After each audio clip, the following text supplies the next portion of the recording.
से मैंने शुरुआत की ना भाजी कि आप लोग एक ऐसे दौर में एक स्पिनर हैं जब सारे नियम जो खेल के हैं वो आपके पक्ष में नहीं है। चाहे वो बल्ले हों बल्लेबाजों के, चाहे वो बाउंड्रीज हों, चाहे वो फॉर्मेट का छोटा होता हुआ एक स्वरूप हो। ऐसे में जब भी चर्चा ये होती है कि किसी मैच में अब कॉम्बिनेशन क्या उतारनी है, उसमें गाज पहले स्पिनर पर गिर जाती है कि एक स्पिनर के साथ आप उतर जाते हैं मैदान में। पर दुबई में क्या वो बदलेगा, और क्या पाकिस्तान के साथ आप दो स्पिनर के साथ उतरना चाहेंगे? देखिए, मुझे लगता है कि आपके जो 5 अच्छे बॉलर हैं आपको वो खिलाने चाहिए, वो स्पिनर हो या फास्ट बॉलर, ये मैटर नहीं करता है। बट अगर इंडिया की बात करूं तो मुझे लगता है कि 2 स्पिनर डेफिनेटली खेलेंगे। रविंद्र जडेजा तो पक्की बात है वो खेलेंगे, और क्योंकि जिस लिहाज की वो बल्लेबाजी भी कर रहे हैं, जिस फॉर्म में हैं, बॉलिंग की फॉर्म में भी, तो वो तो खेलेंगे ही खेलेंगे। साथ में वरुण चक्रवर्ती एक ऐसा चेहरा है जिसको इसीलिए लिया गया है कि किसी ने देखा नहीं अभी तक, और if he can make that sort of difference in the team कि हाँ भाई वो बॉलिंग करने आया है और विकेट लेने के लिए वो देख रहा है और रविंद्र जडेजा रन नहीं दे रहा है, तो आई थिंक ये भारत के लिए बहुत तगड़ी बात हो जाएगी। अगर रविंद्र जडेजा और ये दोनों इकट्ठे बॉलिंग करेंगे, मुझे लगता है it will work very well for India, no matter whether they playing against Pakistan और श्रीलंका और ऑस्ट्रेलिया है। और ये कोई एक मिथ है कि पाकिस्तानी स्पिन बहुत अच्छी खेलते हैं, पर अगर शेन वॉर्न की अगर आप बात सुनेंगे या बात करेंगे, वो हमेशा कहते हैं कि उन्होंने कभी ऐसा नहीं पाया या सोचा कि पाकिस्तानी उतनी अच्छी स्पिन खेलते हैं, इंडियन बहुत अच्छी स्पिन खेलते हैं। क्योंकि शेन वॉर्न का रिकॉर्ड इंडिया के सामने अच्छा नहीं है, पर पाकिस्तान के अगेंस्ट बहुत अच्छा है। बट मैं अगर बात करूं तो मैं कहूंगा कि हाँ भाई, पाकिस्तान के कुछ बल्लेबाज जो ऐसे थे जिन्होंने मुझे बड़ी दिक्कत दी, एनजी भाई हो गए, या फिर यूसुफ हो गया, या फिर यूनिस खान हो गए। सबसे मुश्किल बल्लेबाज अगर कोई मुझे लगा तो यूनिस खान, क्योंकि वो लेंथ सेट ही नहीं होने देता था।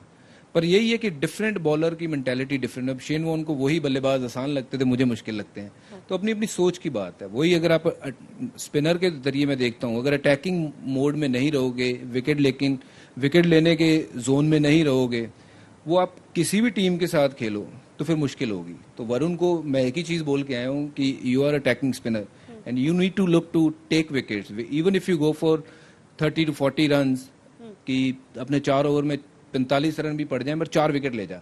जिस दिन वो 4 विकेट ले जाएगा, इंडिया को मैच जिता देगा। आप सेम कॉम्बिनेशन रखना चाहेंगे कि? बिल्कुल 2 रखना, क्योंकि रविंद्र जडेजा हमारी टीम में है, वो साथ में बैटिंग कर लें तो एक कुशन मिल जाता है हमें बैटिंग में भी। तो उसका एक फ़ायदा जो है, जो रविचंद्र अश्विन भी हैं, लेकिन मिस्ट्री बॉलर जैसे भज्जी पाने का वो है चक्रवर्ती, तो उनको टीम में रखने का मोटिव यही है कि उनको किसी ने देखा नहीं है। तो अगर उनको हम नहीं खिलाएंगे तो फिर थोड़ा प्रॉब्लम हो सकती है मुझे लगता है। बट उसको खिलाने का मोटिव ये है क्योंकि रविंद्र जडेजा बैटिंग कर लेते हैं, साथ में बॉलिंग कर लेते हैं और साथ में अच्छी फील्डिंग भी करते हैं। तो एक हम ऐसे बॉलर खिला सकते हैं जो बैटिंग कम करता हो लेकिन हमको विकेट निकाल के दे, वो बहुत ज़्यादा इंपॉर्टेंट हो जाता है। तो मेरे हिसाब से जैसे बज्जी पानी कहा कि रविंद्र जडेजा और चक्रवर्ती को मेरे को लगता है खिलाना ही चाहिए, क्योंकि मिस्ट्री बॉलर हम कह रहे हैं, उनको रखा भी इसलिए गया है, और भज्जीपा जो फाइनल खेले हैं उसका एक बड़ा योगदान रहा है। जिस तरह से मैं अभी प्रज्ञान की बात भी सुन रहा था कि लोग देख रहे हैं उसको, अभी भी टेक्नोलॉजी है, सब कुछ है, लेकिन उसके बाद भी आउट हो रहे हैं। उस पर उनके दिमाग में एक प्रेशर तो है ही कि ये बंदे के अंदर कोई चीज़ अलग है, तो वो प्रेशर T20 के अंदर बहुत ज़्यादा मैटर करता है। तो मुझे लगता है कि उसको खिलाना बहुत ज़्यादा इंपॉर्टेंट हो जाएगा। प्रज्ञान, आपका भी सेम कॉम्बिनेशन रहेगा? देखिए, कॉम्बिनेशन सेम इसलिए हम लोग बात कर रहे हैं क्योंकि जडेजा एक अलग डायमेंशन लाते हैं और वरुण चक्रवर्ती अलग लाते हैं।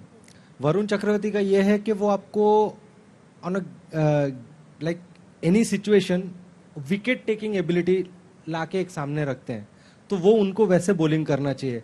आप राशिद खान को देखेंगे, वो जब भी उन्हें आराम से खेला जाता था, उन्हें अटैक नहीं किया जाता था, तब वो इतने इफेक्टिव नहीं रहे, वो अपना पेशेंस लूज कर रहे थे।